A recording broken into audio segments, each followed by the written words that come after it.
उसके साथ ऐसा क्यों? जब इंटरेस्ट ना हो। ऐसे ही हम लोगों के साथ यदि जब में इंटरेस्ट है, भगवान के नाम में रुचि नहीं तो थोड़ी सी तकलीफ होती। लेकिन जिस दिन हम लोग उसी का प्रयास कर रहे हैं, हमको जिस दिन उस भगवान के नाम में रुचि आ जाएगी, हो मजा आ जाएगा, मजा आ जाएगा। फिर हम उसको छोड़ने का पसंद ही नहीं करेंगे। एक माला हो गया, अरे कितना जल्दी हो गया, देखिए स्टेटमेंट चेंज हो जाएगा, है ना? पहले अरे वो क्लास भी जाना है, अब क्या बोलते हैं, अरे क्लास कब लगेगी?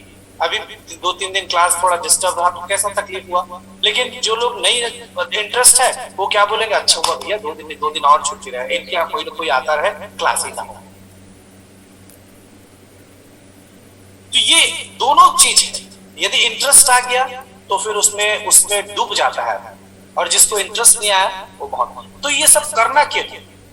हमको आता है। आप लोगों ने ध्यान दिया होगा जो कमांडो ट्रेनिंग होता है, ट्रेनिंग, तो यदि वो ट्रेनिंग ना ले तो वो सीमा पे जाके जो टेररिस्ट हैं, आतंकवादी, उनसे नहीं लड़ पाएगा, या दूसरे दुश्मन सैनिकों से नहीं लड़ पाएगा।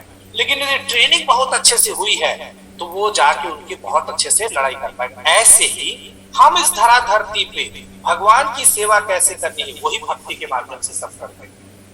जब हम यहाँ एकदम ट्रेंड हो जाएंगे ना, तो भगवान के धाम जाएंगे तो वहां किसी प्रकार की गलती नहीं करेंगे। इसीलिए हम लोग यहाँ हैं, और इसीलिए भक्त संग करना है। और ये भक्त संग में रहते रहते रहते रहते रहते रहते इतना मांझ दिए जाएंगे, हम काले कलूठे हैं, बिल्कुल काले कलूठे। और हमको मांझ के क्या करना है, अपने आप को चमकीला बना डालना, जिससे हम भगवत धाम जाए तो वहां से आने की जरूरत ना पड़े। तो ये बहुत सुंदर सारी बातें इसमें निकल के आ रही थी कि देखिए हम कितना जप कर सकते हैं, हम कितना तप कर सकते हैं, हम कितना ध्यान कर सकते हैं, हम कितना वेद अध्ययन कर सकते हैं। और सच बताइए, हम इतने लोग वेद अध्ययन करते हैं, हम इतने लोग वेद अध्ययन करते हैं, तो हमको समझ में कितना आता है? वेद अध्ययन तो हम कर लें, अरे भाई हमारे खोपड़ी में समझ में भी तो आना चाहिए। आज तक समझ में नहीं आया, आज तक चीजें समझ में नहीं आई। तो जब चीजें समझ में नहीं आएगी, वेद अध्ययन से फायदा क्या? इसीलिए बताया गया कि भाई हम लोग अल्प आयु में, हम लोग कलयुग में इतने छोटे बुद्धि वाले हो गए हैं, आयु भी छोटी है, फिर 99 के चक्कर में पेट भरण पोषण के लिए 8 घंटे 10 घंटे 12 घंटे देश काल परिस्थिति से अलग हम कमाने के लिए निकलेंगे। तो जब हम ऐसी स्थिति में है, ऐसी परिस्थिति में, तो बहुत विकट समस्या है। आप हमें बताइए कि हम लोग यज्ञ कहाँ पे करें, कैसे करें यज्ञ? यज्ञ करना हमारे लिए लगभग असंभव है। अभी कल आए थे वो प्रभु, तो बता रहे थे बहुत सुंदर, दूध, ये दूध आजकल मशीन से निकाल रहे हैं, मतलब गाय के अंदर कोई इमोशन ही नहीं। गाय के दूध में पौष्टिकता आती है हार्मोन सिक्रेशन से। हार्मोन सिक्रेशन कैसे होता है? जब उसका बच्चा दूध पीने आता है, तो देखा आप लोगों ने गाय अपने बछड़े को कितना चाटती है, वो भाव जागृत होता है, और उस भाव के कारण वो दूध का स्राव होता है, और वो पूरा उसके अंदर के जितने अच्छे भाव, अपने बच्चे को पोषण के लिए जितना अच्छा क्या होते हैं, गाय को चारा दे देते हैं, थन में पंप लगा दिए और सख्त। उसकी इच्छा है नहीं है उसका कोई मतलब नहीं, उसको क्या खिला रहे हैं उसका भी कोई ध्यान नहीं, केवल दूध से मतलब है। तो ये ऐसी स्थिति में हम उस दूध से भगवान का अभिषेक करें, उस गाय को क्या खिला रहे हैं, उसका दूध बढ़े करके हम तो उसको बीच में कुछ भी खिला दे रहे हैं। इस कारण से दूध, दही, शहद, कोई चीज शुद्ध नहीं मिल पा रहा है। हम हवन कर रहे हैं तो जितना पुण्य न मिलना चाहिए उसके जगह पाप मिल रहा है। तो ये हम क्या नहीं कर पा रहे हैं, हम यज्ञ नहीं कर पा रहे हैं, हम दान देने की स्थिति में नहीं है, हम तप के लिए हमारा शरीर हमारा साथ नहीं दे रहा है, तो हमें क्या करना चाहिए? इसलिए हम लोग को भक्ति करना चाहिए। ये सब संभव नहीं है तो हमको क्या कर सकते हैं? भक्ति सरल सहज सुविध रूप से है। देखिए कौन सा, हरे कृष्ण कृष्ण कृष्ण हरे हरे, हरे राम राम राम हरे हरे। अपने इस कान रूपी अग्नि कुंड में इस मंत्र रूपी आहुति को डालते जाइए। बस ये कहां पे करना है? कोई काल नहीं, कोई देश नहीं, कोई परिस्थिति, 1 रुपया खर्चा नहीं, 1 चवन्नी का खर्चा नहीं, 5 पैसा का खर्चा नहीं है, और लाभ बराबर नहीं है। और इसका ड्रॉबैक भी नहीं। जैसे हवन में हम गलत मंत्र पढ़ लिए तो दूसरा भी हो सकता है, हम यदि गलत आहुति कर दिए तो उसमें जो अग्निदेव है वो नाराज भी हो सकते हैं, उसकी आहुति सही नहीं जाएगी तो भी नाराज हो सकते हैं। तो इस प्रकार से उसमें सभी प्रकार का कष्ट है। लेकिन जब हम भगवान हरे कृष्ण महामंत्र का जप करते हैं और अपने इस हवन रूपी, इस कान रूपी अग्नि कुंड में उसको मंत्र रूपी आहुति डालते जाते हैं और हम उसको स्मरण करते रहते हैं भगवान का, तो देखिए जब हम 2 घंटे बैठ के बहुत सुंदर इसको क्या कर सकते हैं, मंत्र जाप कर सकते हैं। तो हम उसमें तप भी कर लिए कि 2 घंटे लगातार एक जगह बैठ के 16 माला का जप करना, ये अपने आप में एक तप हो गया। फिर दान, हरि नाम दान करते हैं, भगवान लोगों को समझाएंगे, लोगों को सिखाते हैं और भगवान के नाम का दान कर सकते हैं, जो कि सबसे बड़ा दान है। तो इस तरीके से हम क्या कर सकते हैं, भगवान के नाम का दान, और क्या कर सकते हैं, यज्ञ, जो हरि नाम कृष्ण महामंत्र का जप कर सकते हैं, संकीर्तन यज्ञ कर सकते हैं, और क्या कर सकते हैं, तप 2 घंटे बैठ के। और क्या तप है, 4 नियम का पालन ही अपने आप में बहुत बड़ा तप है। तो ये सारी बातें तो हुई एक बात। लेकिन कुछ लोगों का कई चीजों को छोड़ने में बड़ी कठिनाई होती है। हो सकता है कुछ लोगों को चाय छोड़ने में कठिनाई हो, कुछ लोगों को चाय कॉफी लहसुन प्याज छोड़ने में कठिनाई हो, किसी को नॉनवेज छोड़ने में, किसी को सिगरेट कुछ ना छोड़ने में हम लोगों को बहुत कष्ट होता ही है। तो इससे मुक्त कैसे हुआ जाए? हम चूंकि उसके आदी हो गए रहते हैं, या उसको अपने शरीर के लिए आदी बना लिए हैं, या उसके प्रति हमारी एक आसक्ति है, इसलिए हम उसको जब छोड़ना हो उसका सोचते हैं तो हमें कष्ट होता है। और चूंकि हम छोड़ने का सोचते हैं इसलिए हमको कष्ट होता है, इसलिए हमें उसके छोड़ने का कष्ट सोचने की जरूरत नहीं है। उसको ऐसे समझिए कि जब हम एकादशी व्रत का रखते हैं तो देखिएगा उस दिन उतना भूख नहीं लगता जितना नॉर्मल डे में भूख लगता है। नॉर्मल डे में सवेरे होते ही हमको कुछ ना कुछ में हम लोगों को बहुत कष्ट होता ही है। तो इससे मुक्त कैसे हुआ जाए? हम चूंकि उसके आदी हो गए रहते हैं, या उसको अपने शरीर के लिए आदी बना लिए हैं, या उसके प्रति हमारी एक आसक्ति है, इसलिए हम उसको जब छोड़ना हो उसका सोचते हैं तो हमें कष्ट होता है। और चूंकि हम छोड़ने का सोचते हैं इसलिए हमको कष्ट होता है, इसलिए हमें उसके छोड़ने का कष्ट सोचने की जरूरत नहीं है। उसको ऐसे समझिए कि जब हम एकादशी व्रत का रखते हैं तो देखिएगा उस दिन उतना भूख नहीं लगता जितना नॉर्मल डे में भूख लगता है। नॉर्मल डे में सवेरे होते ही हमको कुछ ना कुछ चाहिए रहता है, ब्रेकफास्ट, और ब्रेकफास्ट करके 4 घंटे नहीं हुआ रहता, हमारा लंच हो जाना चाहिए। फिर शाम को आते हैं तो कुछ ना कुछ नाश्ता हो जाना है, रात को खाना। लेकिन उस दिन यदि 8 बजे जो नाश्ता मिलता है, यदि 8 बजे ना मिले, 10 बजे मिले तो दिमाग का दही हो जाता है, गुस्सा आने लगता है, कुछ चिल्लाने लगते हैं। क्यों? क्योंकि हम मन से तैयार है कि हमको अभी नाश्ता करना है।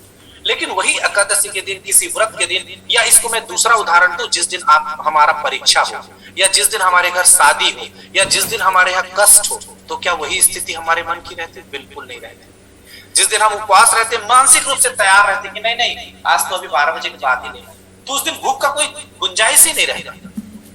हमारा एग्जाम चलते रहता है, माँ आके बोले भी खाना खा लो तो हम तुरंत बोलते माँ भी रहते हैं।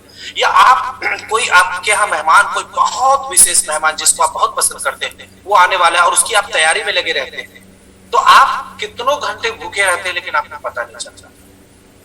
आप देख रहे हैं। तो कुल मिला के उस चीज के प्रति आसक्ति आपके मन से, उसके प्रति हमारा लगाव से, हम उसके प्रति सोचते हैं इसलिए उसका हुआ। ऐसे ही जो लोग चाय नहीं छोड़ पाते वो इसके बारे में लगातार चिंतन करते रहते हैं, मुझे चाय छोड़ना, मुझे चाय छोड़ना, मुझे चाय छोड़ना, इसलिए वो चाय छूटती नहीं।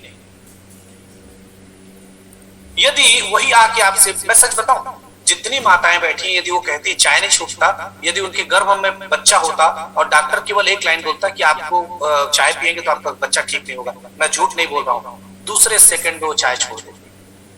दूसरे सेकंड वो छोड़ती। अपने लिए यदि कुछ फायदा है तो वो नहीं छोड़ रही। यदि उनके अपने प्रिय पति के लिए करवा चौथ का तप करती है, खबर छठ का व्रत रखती है, क्यों? पति के लिए। यदि उनको बोलते ना कि आप जीवित रहोगे, आपका उद्धार होगा, आप रह लीजिए, तो नहीं रहेगा। ये है समर्पण का भाव। वो चाय इसलिए नहीं, बच्चा पेट में है, आप पिएंगे तो तकलीफ होगा बच्चे को, तो तुरंत छोड़ देंगे। आज भी है, आज भी मैं कहूं कि जीवित बच्चे के साथ यदि आपके चाय पीने से उसको ये तकलीफ होगी तो माता जी तुरंत छोड़ देंगे। मां में इतना प्रेम है, इतना ममत्व है, क्योंकि चाय से ज्यादा उनको महत्व उनको अपने बच्चे या पति या जिससे भी है। तो यदि सोचे कि उसके लिए मुझे छोड़ना है तो मुझे लगता है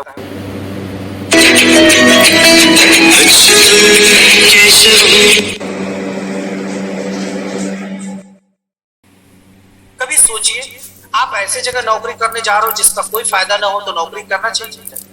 उस चाय के पीने, चाय, कॉफी, कोल्ड ड्रिंक, जूस, जो भी एक्स वाई जेड, नॉनवेज, लहसुन, प्याज, क्या उसका हमारे जीवन में क्या बहुत अच्छा प्रभाव पड़ रहा है? पड़ रहा है तो आप करिए। लेकिन यदि उसका निगेटिव प्रभाव है और साथ में आध्यात्मिक उन्नति भी नहीं हो पा रहा है तो क्या फायदा ऐसी चीजों का? कल से ही छोड़ देना चाहिए। क्यों छोड़ देना चाहिए? इसलिए नहीं कि मुझे मेरे भगवान को पसंद नहीं है, मैं अपने भगवान के लिए ये सब कर सकता हूं। ये भाव से यदि हम करना चाहेंगे, एक बार केवल मुझे मेरे भगवान के लिए इसको त्याग करना है। क्यों त्याग करना है? क्योंकि मेरे भगवान को ये पसंद है। देखिएगा, विश्वास मानिएगा, जिस दिन आप छोड़ेंगे उस दिन भगवान को कोई तकलीफ नहीं होगी, कोई खुशी नहीं होगी, लेकिन उस दिन से हमारा शरीर दिव्य हो जाएगा, दिव्य हो जाएगा। आप अजमा के देख लीजिए, अजमा के देख लीजिए, है ना? तो इस तरीके से हम किसी चीज को इसलिए नहीं छोड़ते क्योंकि उससे ऊपर के जो स्वाद है उसको हम नहीं चखे रहते या हमें उसका ज्ञान नहीं होता। तो जिनको ज्ञान हो गया वो भी छोड़ सकते हैं, और ऊपर के स्वाद को चखना हो, उससे हायर टेस्ट को अपने को यूज करना है तो पहले इसको छोड़ के भगवान के नाम के जप में ध्यान करना जरूरी है ना? तो हम जब इन चीजों को छोड़ेंगे तो हमारे अंदर दिव्य परिवर्तन आता है। और सच बताओ, उससे हमारे सुनने में हमको भगवान कृष्ण के बारे में रुचि जागृत होती है। सच बताऊं, सुनने में इतना परिवर्तन होने लगता है हमारे हृदय में, इतना परिवर्तन कि आप विश्वास नहीं करेंगे। इन 4 नियमों का पालन एक छोटा सा चीज है, लेकिन वास्तव में ये हमारे मतलब जैसे मैं बताऊं इसको, आप बरसात में पानी गिरने वाला है तो आप एक छोटा सा पतला सा पॉलीथीन अपने सिर पे रख लेते हैं और पानी आपके सिर को नहीं भिगाता। एक पतला सा पॉलीथीन, कोई देख के बोल सकता है इतना पतला पॉलीथीन से क्या होगा, लेकिन सोचिए वो एकदम पतला सा पॉलीथीन हमारे पानी सिर को भीगने से बचाता है। एकदम पतला सा पॉलीथीन। क्यों? ऐसे ही है, ऐसे ये जो 4 नियम का पालन है, एक पतला सा पॉलीथीन जो हमारे भगवान के प्रेम को प्राप्ति के लिए अवरोध उत्पन्न करता है। तो उठा फेंके, इसको खत्म करें। तो जब आप इसको करेंगे और उसके बाद जब जप करेंगे, गीता का अध्ययन करेंगे, भागवत का अध्ययन करेंगे, वैष्णव सेवा करेंगे, तब आप देखिएगा आपके हृदय में कितना जल्दी परिवर्तन आता है ना? हरे कृष्णा। हरे की मूर्ति को लकड़ी, पत्थर, सोने, चांदी का मत समझिएगा, बिल्कुल नहीं। भगवान और भगवान की मूर्ति में कोई भेद नहीं है। अर्च अवतार बोलते हैं इसको, अर्च विग्रह अवतार बोलते हैं भगवान क्यों ऐसा लिए हैं इसके बारे में तो मुझे बताना है, लेकिन मैं थोड़ी सी बात आप लोगों को बता देता हूँ। शायद फ्राइडे में बोलना पड़े मुझे। तो भगवान हम लोगों को इस अर्च विग्रह की पूजा में करनी चाहिए। तो मैं छोटी सी कहानी बता देता हूँ, बाकी का शुक्रवार के दिन मैं सवेरे की क्लास में आप लोगों को इस बारे में बताऊंगा। क्यों अर्च विग्रह की पूजा करनी चाहिए वो मैं उस दिन बताऊंगा। अर्च विग्रह भगवान से अलग नहीं है। इसका एक उदाहरण श्री रामानुजाचार्य जी बताते हैं। श्री रामानुजाचार्य जी का जन्म श्री पेरम्बतूर, सब लोग जानते हैं पेरम्बतूर, तमिलनाडु में श्री पेरम्बतूर जी जी तमिलनाडु में। क्यों बहुत फेमस है वो? मंदिर के लिए। और कोई कुछ?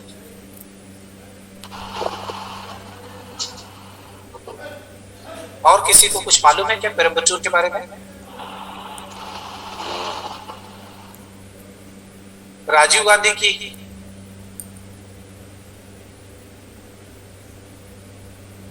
तो ही पे हुआ था पेरम्बतूर में उनको किया था।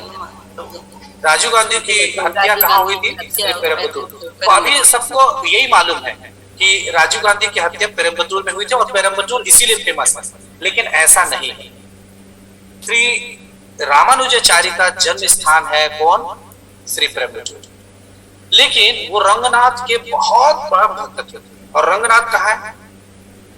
श्रीरंगम। श्रीरंगम अद्भुत जगह है। यदि आप लोग को मौका मिले तो प्लीज प्लीज प्लीज जरूर जाइएगा श्री रंगनाथ के दर्शन करने। गजब की जगह है, इतना सुंदर 8 गेट से पूरा सिटी बसा हुआ है और वहां पे बहुत सुंदर, ठीक है। तो श्री रंगनाथ के वो परम भक्त थे, परम भक्त थे। तो ये इसलिए वहां पे क्या हो गए, वहीं पे विराजमान हो गए।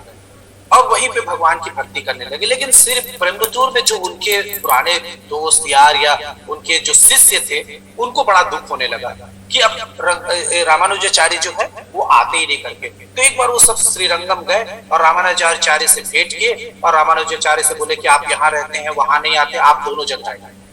वो बोले दो जगह जाना मेरे लिए संभव नहीं। लेकिन शिष्य बहुत जिद करते हैं, वो बोले नहीं ऐसा नहीं हो सकता, फिर हमारा उद्धार कैसे होगा, हम कैसे करेंगे। बहुत बहुत आग्रह अनुग्रह और वो करने लगे। तब भगवान क्या किए मालूम? तब श्री रामानुजाचार्य स्वयं अपने शरीर से एक मूर्ति निकाली और अपने शिष्यों को दिए और बोले कि ये मूर्ति है, इसकी पूजा आप लोग करना, इसको मुझसे अलग बिल्कुल मत समझना। अच्छा, ये पहला ऐसा है कि कोई जीवित आचार्य की इस मूर्ति जो बना के किसी को दिया गया और वो करने लगे। तब भगवान क्या किए मालूम?